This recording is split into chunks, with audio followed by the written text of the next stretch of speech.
Indonesia tanpa medali emas bulu tangkis setelah Gregoria Mariska Tunjung dihentikan pemain Korea Selatan An Seong di semifinal. Namun wajah bulu tangkis Indonesia terselamatkan medali perunggu Gregoria setelah lawannya Carolina Marin harus mundur karena cedera. Apa catatan positif dari penampilan Gregoria di Olimpiade 2024 dan juga seperti apa perbaikan yang tentunya harus dilakukan federasi agar tradisi emas ini bisa terus terjaga. Kita perbincangkan saudara malam hari ini. Sudah bergabung bersama kami melalui sambungan Zoom ada juru bicara tim ad hoc PBSI Yuni Kartika. Mbak Yuni, selamat malam. Selamat malam, Mbak. Ya, kita bersama-sama deg-degan tadi ya melihat pertandingan Gregoria melawan juara satu, ranking 1 dunia An Seong begitu. Meskipun kalah tapi tentu kita tetap memberikan support pada Georgie. Tapi apa yang menjadi catatan PBSI dari apa yang terjadi di Olimpiade Paris kali ini? Ya, kalau saya melihat sih khusus untuk tunggal putri, Georgie sudah memberikan perlawanan yang sangat maksimal. Kalau melihat secara unggulan, dia tuh unggulan ke 5-8. Artinya kalau secara unggulan itu pencapaiannya harusnya di quarter final. Tapi sudah bisa melewati babak semifinal dan bahkan bisa mendapatkan medali perunggu. Terlepas dari Marin tadi ya cedera dan tidak bisa melanjutkan permainan. Tapi kalau untuk sektor tunggal putri, saya merasa ya targetnya justru melebihi gitu ya dari ranking yang dipunyai. Hanya memang ada sektor-sektor yang akan harus dievaluasi seperti misalnya tunggal putra dan ganda putra yang memang secara unggulan cukup baik tapi hasilnya belum maksimal begitu, Mbak. Mbak Yuni, tapi kalau dari Georgie sendiri, karena ini kan Georgie satu-satunya yang sampai bisa melenggang ke semifinal Olimpiade ini. Apa ini juga jadi beban bagi Georgie saat itu? Ya, tentu ini menjadi tanggung jawab yang tidak mudah ya. Tapi sekali lagi, Georgie itu sebenarnya sudah membuktikan dalam 2 kali perlawanan sebelumnya. Menghadapi Kim Jae-eun tidak mudah, menghadapi Ratchanok, Intanon pun tidak mudah, tapi dia bisa melewati. Dan dia sadar bahwa bahwa ada tanggung jawab untuk mendapatkan medali dari cabur bulu tangkis begitu ya, ada di pundak Georgie. Jadi dia mengambil tantangan ini dengan sangat baik. Memang pilihannya bisa lebih takut atau justru bisa lebih berani. Saya melihat Georgie bisa melakukan perannya dengan sangat baik, lebih berani bermain. Bahkan hari ini saya harus memberikan respect ya yang sangat besar untuk Georgie karena dia bisa bermain rubber game begitu menyulitkan pemain nomor 1 dunia, Mbak. Ya, kita saksikan bersama tadi bagaimana Georgie unggul di set pertama begitu, itu juga jadi sesuatu yang luar biasa untuk Georgie. Tapi kalau Anda Iya, tadi betul menyebut sekali. Mbak Yuni bahwa tentu ada beberapa hal yang harus diakui untuk kemudian diperbaiki ya secara keseluruhan. Di sisi mananya ini PBSI ingin mulai untuk memperbaiki ini?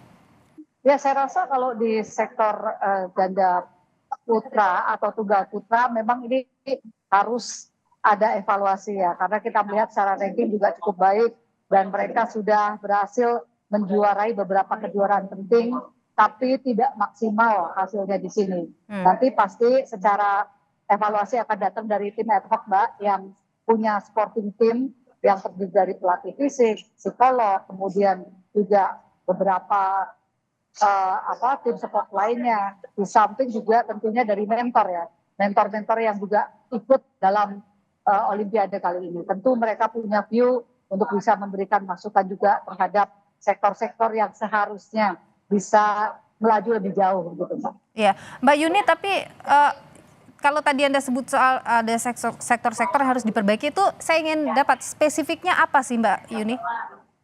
Ya tentu kalau dari faktor non teknis memang cukup besar ya. Kita tahu itu bersama bahwa Olimpiade ini mempunyai beban mental yang paling tinggi yang pernah dihadapi oleh semua atlet. Jadi memang kalau bicara faktor teknik, faktor fisik, ini semuanya sudah seimbang. Semuanya pemain top dunia punya modal itu semua. Tapi bicara soal faktor non teknis, mental, fokus, strategi bermain, ini sepertinya yang akan menjadi tinjauan lebih mendalam lagi, Mbak. Oke, apa yang terjadi di situ? Mental tadi Anda sebut, kemudian teknik. Apa yang terjadi di situ, Mbak? Ya, yang kita lihat di lapangan kan performanya tidak seperti biasanya. Atau seharusnya menang tapi belum bisa menang ya menghadapi lawan-lawan yang ada. Nah, saya melihatnya atau kami melihatnya itu faktor-faktor pendukungnya yang memang harus lebih diperbaiki lagi. Memang lawan tuh tampil lebih baik ya, lawan-lawan dari Jojo, lawan-lawan dari Ginting, lawan-lawan dari Fajarian memang tampil lebih baik. Tapi kita perlu mempelajari untuk kemenangan-kemenangan ke depannya. Seperti itu, Mbak. Oke, ada juga pertanyaan yang muncul ya Mbak Yuni. Ini apakah memang hanya persoalan non teknis tadi, mental tadi, atau sebenarnya mungkin ada persoalan di internal PBSI misalnya? Di internal PBSI itu maksudnya gimana, Mbak? Ya, secara kalau kita bicara kepengurusan PBSI-nya mungkin ada yang kurang atau pembinaan manajemen pembinaan misalnya yang bermasalah atau bagaimana? Apa itu? Ya kalau saya sih melihatnya enggak ya Mbak. Selama ini semua sudah berjalan baik. Terbukti sebelum Olimpiade pun ada gelar-gelar bergengsi yang bisa diraih.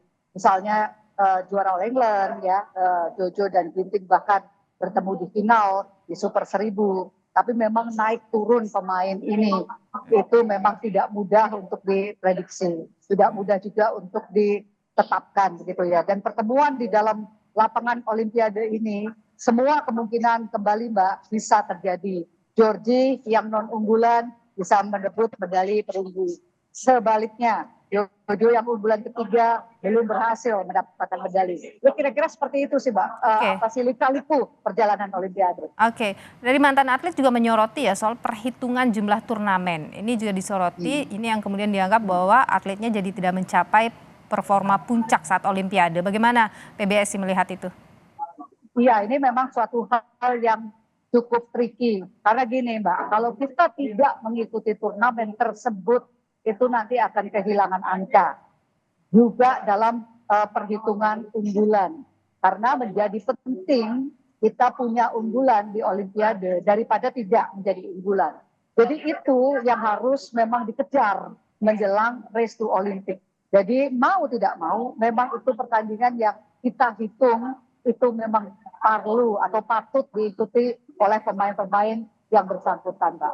Itu hitungannya itu seputar unggulan dan seputar nanti rankingnya akan berada di mana menjelang Olimpiade. Seperti itu. Mbak Yani, kita juga kan bicara soal regenerasi ya. Kita tahu kalau di 4 tahun lagi Olimpiade yang 4 tahun mendatang ini banyak atlet kita sudah lebih dari 30 tahun usianya. Apa yang kemudian dipersiapkan oleh PBSI soal itu? Ya, kita sudah mempunyai layer-layer di bawahnya ya Mbak, yang sudah dipersiapkan di semua sektor yang ada. Tinggal kita menilai persaingan dengan negara lain seperti apa. Dan kita bisa melihatnya melalui kejuaraan dunia junior yang sebentar lagi akan berlangsung. Kemudian juga beberapa kejuaraan di bawah kejuaraan Super 1000 atau Super 750. Seperti itu Mbak. Oke. Mereka semua secara mental, fisik siap ya untuk proses regenerasi itu? Iya, mau tidak mau mereka harus siap dan mau tidak mau mereka harus melewati nantinya ya Mbak, event-event seperti ini. Event-event yang memang kemenangan dan kekalahannya itu ditanggungkan di pundak mereka. Dan mereka harus bisa melewati itu. Tapi jalannya ya dari kejuaraan junior dulu, kejuaraan yang tentunya levelnya juga belum sampai ke sana. Tapi pelan-pelan mereka harus ada di sana Mbak, mau tidak mau. Oke. Kalau PBSI sendiri apa ada evaluasi internal PBSI Mbak Yuni dari sisi manajemen? Seharusnya ya ada ya Mbak, tapi dengan dibentuknya tim ad hoc kemarin ini juga merupakan satu hal yang sangat positif ya. Karena kita melihat di tim ad hoc ini secara persiapan lebih fokus, secara tim juga lebih kecil. Dan tim supportingnya ini juga sangat siap ya untuk mendukung atlet-atlet yang ada di Olimpiade. Saya rasa kedepannya sudah akan dipersiapkan format seperti apa yang terbaik, bukan hanya untuk Olimpiade mendatang ya Mbak, tapi tentunya untuk kejuaraan-kejuaraan ke depan menjelang Olimpiade. Seperti itu. Seperti apa misalnya Mbak Yuni? Ya ini yang akan dibicarakan setelah ini ya Mbak. Ini kan semuanya masih berada di sana ya untuk besok awarding ya untuk Gregoria Mariska Tunjung. Ya, karena ada juga kan Mbak Yuni dorongan untuk evaluasi kepada kepengurusan PBSI begitu. Apa ini juga jadi perbincangan di internal? Halo Mbak. Ya, Mbak Yuni, mungkin tadi terputus gitu. Banyak juga kan setelah kemarin atlet-atlet bulu tangkis kita berguguran di Olimpiade, kemudian muncul suara-suara bahwa kepengurusan PBSI ini juga harus dievaluasi. Apa ini juga jadi perbincangan? Iya, tentunya secara internal itu akan menjadi PR ya dari PBSI, dan ini kan juga momennya akan menjelang Munas ya Mbak, pemilihan kembali ketua ya. Jadi ini seharusnya nanti PBSI juga akan menarah atau menentukan langkah-langkah terbaik yang akan seperti apa. Tapi kalau ditanya pasti akan ada perbaikan Mbak setelah hasil yang ini. Ya, itu tentu yang jadi harapan adalah evaluasi dari dalam dan kemudian mau menerima kalau misalnya ada yang harus diperbaiki. Begitu ya Mbak Yuni ya? Iya, betul sekali Mbak. Ya, baik. Terima kasih Mbak Yuni Kartika, juru bicara tim ad hoc PBSI, sudah berbagi informasi dan pandangan di Sapa Indonesia Malam.